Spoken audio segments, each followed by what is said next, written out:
പറഞ്ഞവര് എവിടേക്കാ പോകുന്നത്? എന്തൊരു പറയാൻ എന്നെ മോളെ, പൈസ ആയി കഴിഞ്ഞാൽ നോക്കാനായിട്ട് ആരുമില്ല. 8 മക്കളുണ്ടായിരുന്നാ ഞാൻ എന്താ കാര്യം? 5 പെൺമക്കളും അല്ല 5 ഓർമ്മയൊക്കെ പോയി. 5 ആൺമക്കളും 3 പെൺമക്കളും ഉണ്ടായിരുന്നു എൻ്റെ മോളെ. ആ മൂത്ത ചെക്കൻ കല്യാണം കഴിച്ച് കൊണ്ടുവന്നു ഒരു പെണ്ണിനെ. നശിച്ചു, അവളെല്ലാം നശിപ്പിച്ചു. എന്ത് ചെയ്യാനാ?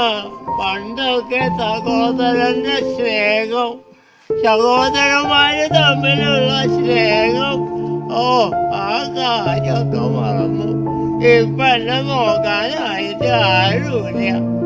കിടക്കാനാണെങ്കിൽ ഒരു വീട് പോലും ഇല്ലാത്ത അവസ്ഥയാണ്. മക്കളൊക്കെ എന്റെ വീട്ടിൽ നിന്ന് പുറത്താക്കി എൻ്റെ മോളെ.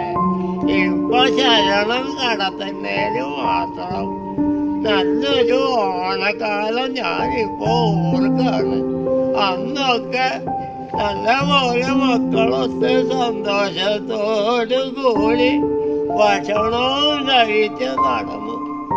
ഇപ്പൊ അവർക്കൊന്നും എന്നെ വേണ്ടാണ്ടായി. ശരീരത്തിലെ നീരും വെള്ളമൊക്കെ മാറ്റിയപ്പോ ഓ എന്തൊന്നാ പറയാ, തീരെ നിവർത്തിയില്ലാണ്ടായി. ഇപ്പൊ ഒരു നേരത്തെ ആഹാരത്തിന് വേണ്ടിയിട്ട് വളരെ പാടുപെടാണ് എന്റെ മോളെ. മോളെ വീടെവിടെയാ? എന്റെ വീട് ഇവിടെ അടുത്താണ്. അല്ലേ? ഞാൻ അപ്പാപ്പിനെ കാണാറുണ്ട്. വാ. അപ്പൊ അപ്പാപ്പിന് ഈ 8 മക്കളുണ്ടായെങ്കില് മക്കളാരും നോക്കുന്നില്ലെങ്കിൽ പെൺകുട്ടികളാരും നോക്കില്ലേ? ഒരു പെൺകുട്ടികളും ഇപ്പൊ നോക്കാനില്ല.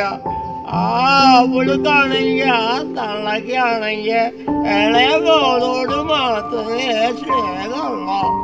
അവള് പറയാണ് ഞാൻ മാത്രമുള്ളൂ എന്റെ അമ്മയ്ക്ക്. എന്ത് ചെയ്യാനാ? മക്കളെ നല്ലപോലെ താലോലിച്ച് വളർത്തിയ കാലം ഞാനിപ്പോ ഓർക്കാണ്.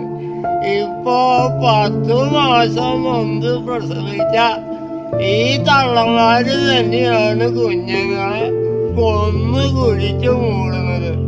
മാതാപിതാക്കൾക്കൊരു സ്വസ്ഥതയില്ല, മക്കൾക്ക് സ്വസ്ഥതയില്ല. മക്കൾ മാതാപിതാക്കളെ തല്ലിക്കൊള്ളുന്നു, മാതാപിതാക്കളാണെങ്കിൽ മക്കളെ തല്ലിക്കൊല്ലുന്നു. എന്തൊരു രോഗമാണ് ഇത്! ദൈവത്തിന്റെ സ്വന്തം നാടല്ല എൻ്റെ മോളെ. ഇത് ചെകുത്താന്റെ നാടാണ്, ചെകുത്താന്റെ നാട്. എല്ലാവർക്കും ഈ വൈശാഖകാലത്ത് എൻ്റെ ഓണാശംസകൾ.